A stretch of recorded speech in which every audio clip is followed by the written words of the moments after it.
Welcome to the Time Capsule Podcast, where your family history becomes your greatest legacy. I'm your host, Barbara Beauregard. Let's get started. Today, we're taking a deeper look at the heart of everything I teach, the Time Capsule Method. If you've been listening since episode 1, you already know that I believe family history isn't just about collecting names and dates. It's about protecting the meaning behind those names and making sure your stories survive long after you're gone. But here's the real challenge. Most people feel overwhelmed by the amount of family history they have. Papers, photos, files, memories, traditions, accounts, and so much more. The time capsule method gives you a roadmap, a way to turn years of scattered collecting into a meaningful, organized, and safe legacy. And best of all, it's simple. TIME is an acronym. T, tell the story. I, identify what matters. M, make it accessible. E, ethically share and protect. Let's walk through each pillar with examples, tips, and ideas you can start using today. T is for tell the story. This first pillar is all about context and connection, because the truth is, stories are what your descendants will remember. Not the dates, not the charts, not the research spreadsheets. Stories are the heartbeat of genealogy. For example, you might have a family recipe card written in your grandmother's handwriting. The story isn't just the recipe. It's why she made it, when she made it, and who she made it for. Maybe she baked that cherry pie every Sunday after church. Maybe she only used one kind of flour because that's what my mother used. Maybe she taught you how to roll the crust, telling what that was like. Did she measure everything out exact, or did a pinch of this and handful of that? That is the story, and without it, the recipe loses its voice.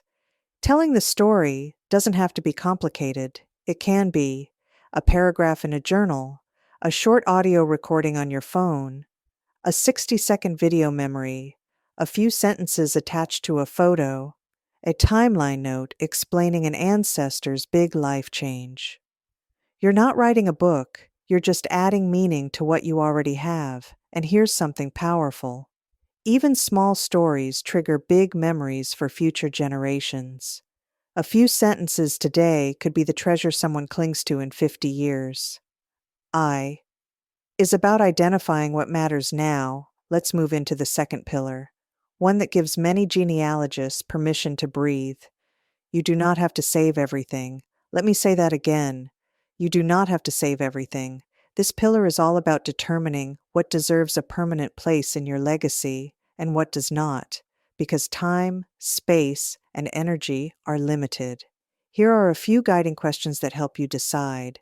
Does this document help tell a story? Does this item represent something important or unique about my family? Does this record or object help future generations understand who we were? For example, how about a duplicate census form? Probably not essential. But your father's military discharge paper?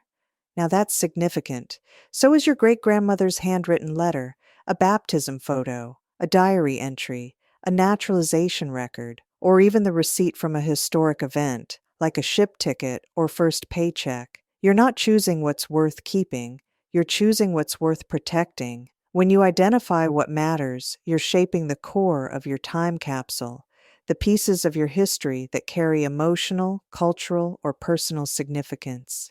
M is about making it accessible.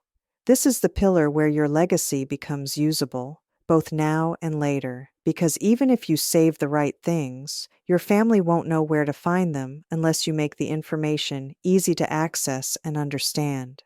Accessibility includes creating a clear folder structure, using consistent file names, saving digital files in widely supported formats, storing important items in safe locations, creating backups, especially using the 3-2-1 method, keeping instructions simple and clear.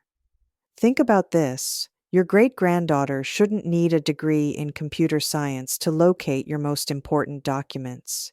If you label a folder, important stuff, final version, use this one, updated, Really final, no one will know what to do with it. Simple is always better. And here's an example that often resonates with my students. Imagine someone opens your computer and sees folders named Stories, Photos, Documents, Family Lines. Inside each are clearly named files that make sense.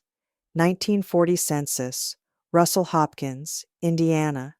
Wedding photo, Tom and Mary, 1965. Grandma's blueberry muffin story.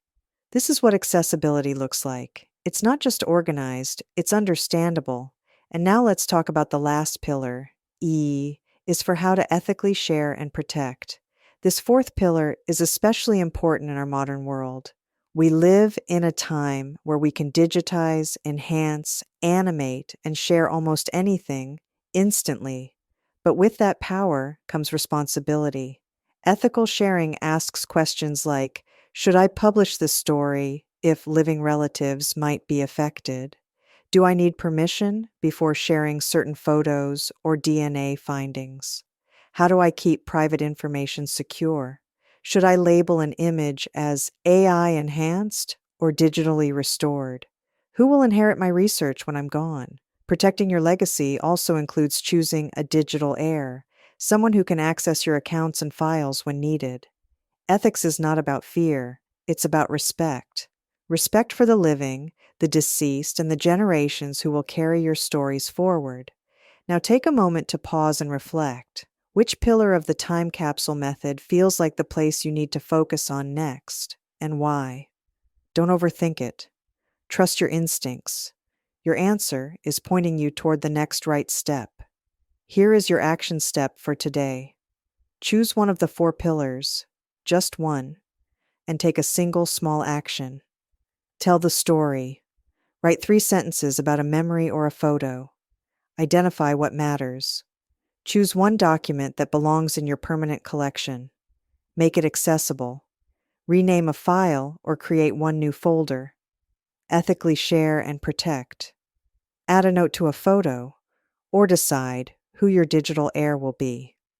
Just one action. That's all you need today. Thank you for joining me for this deeper look at the time capsule method.